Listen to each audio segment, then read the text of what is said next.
और जयंती ना मनाकर हम लोग विशाल धरना प्रदर्शन करेंगे। हमारे सपोर्ट में पूरे हॉस्टल वाले हैं, हमारे हॉस्टल प्लस पूरा डिपार्टमेंट। अगर एक बात बताइए आप, सैटरडे को जब हमारी यूनिवर्सिटी क्लोज रहती है, सैटरडे और संडे, इन्होंने सैटरडे तक को एग्जाम रखा है, किस बेसिस पे रखा है? भैया बोल रहे हैं कुछ एक्सटेंशन नहीं चाहिए, गैप भी नहीं चाहिए, किस टाइम में एग्जाम डेट है उसी टाइम।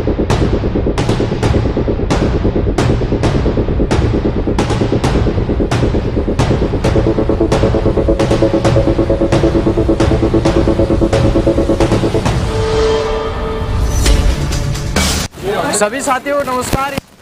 प्रशासनिक भवन के अंदर मौजूद है, जहां पर तमाम स्टूडेंट यहां पर एकत्रित हुए हैं। किस प्रॉब्लम को लेकर वो यहां पर आए हैं, हम जानने का प्रयास करेंगे। अच्छा सर, क्या कह रहे थे आप? एग्जाम अटेंड करने के लिए हम आए थे इधर, और जो प्रैक्टिकल और जो हमारा थ्योरी पेपर है उसके बीच में गैप नहीं है, और हमको गैप चाहिए और एक्सटेंड होना चाहिए। बच्चे परेशान हो रहे हैं कि मतलब इतनी कम दिन के अंदर एग्जाम कैसे देंगे। इन लोगों का ये भी कहना है कि हमने इससे पहले एक मतलब जो बोलते हैं कि एक हल्का सा हमने जो कैलेंडर ऑलरेडी जारी किया था, जो जिससे हम लोग सतर्क हुए एग्जाम के लिए, बट इन्होंने ये ऐसा कुछ नहीं किया, डायरेक्ट इन्होंने कैलेंडर निकाला एग्जाम का। ना तो इन लोगों ने गैप निकाला, इन्होंने ये भी ध्यान नहीं दिया कि बीच में कोई कॉम्पिटिशन एग्जाम भी हैं बच्चों के। अब एक बात बताओ, बच्चों के कॉम्पिटिशन एग्जाम्स भी हैं, उस बीच में इनका कॉलेज के एग्जाम्स भी हैं, तो या तो बंदा कॉम्पिटिशन एग्जाम दे या कॉलेज एग्जाम दे। आपको बताओ, हमारा भविष्य अगर कॉम्पिटिशन एग्जाम से, तो कॉलेज एग्जाम हम छोड़ना पड़ेगा। अगर हम कॉलेज एग्जाम दे तो फिर हमें कॉम्पिटिशन का छोड़ना पड़ेगा।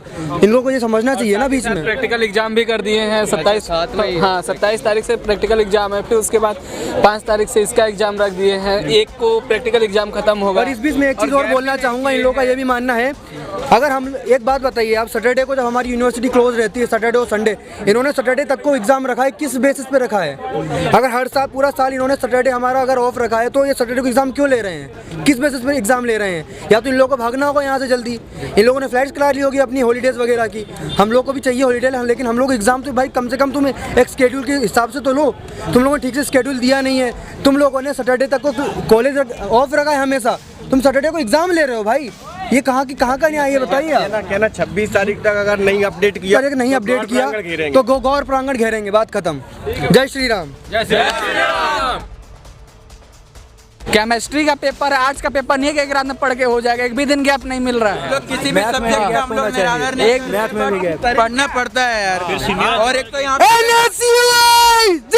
ऐसे नहीं है कि यहाँ पे मार्क्स भी तो कोई नहीं दे रहा है, 50-60% यहाँ लाना। एग्जाम कब से कब तक है? 5 से 9 रखा गया है। हम सभी छात्रों का 2 सूत्रीय मांग है। पहला सूत्रीय मांग ये है कि फर्स्ट और थर्ड सेमेस्टर का एग्जाम एक साथ में ना हो, इसलिए क्योंकि जिनको थर्ड सेमेस्टर में बैक है तो वो साथ में फर्स्ट सेमेस्टर के साथ में एग्जाम, विगत वर्षों की तरह हमारे एग्जाम में गैप नहीं हो, गैप दिया जाए। हमारी ये 2 सूत्रीय मांगे हैं, बाकी सब बेकार चीजें हैं। हाँ, अगर हमारे गैप भी चाहिए हम लोगों को, बाकी 5 से स्टार्ट हो, हमें कुछ नहीं चाहिए, बस गैप चाहिए। एक दिन का गैप चाहिए। थर्ड का एग्जाम साथ में नहीं होना चाहिए। आज का पेपर नहीं है, केमिस्ट्री का पेपर है। 18 को क्या? 18 को हमारा नेट का पेपर। भैया बोल रहे हैं कुछ एक्सटेंशन नहीं चाहिए, गैप भी नहीं चाहिए, किस टाइम में एग्जाम डेट है उसी टाइम में करवा दो बस। अच्छा, 26 के बाद अगर मतलब एग्जाम डेट में चेंजिंग ना हुआ तो हम लोग गौर जयंती नहीं मनाएंगे। सभी छात्रावासी गौर जयंती ना मनाकर हम लोग विशाल धरना प्रदर्शन करेंगे। हमारे सपोर्ट में पूरे हॉस्टल वाले हैं, हमारे हॉस्टल प्लस पूरा डिपार्टमेंट। अगर बदलाव नहीं हुआ तो भूख अनशन के लिए भी हम लोग तैयार हैं। भूख हड़ताल सब होगा, होना चाहिए। पेपर अगर नहीं टला तो होगा, गौर जयंती नहीं मनेगा।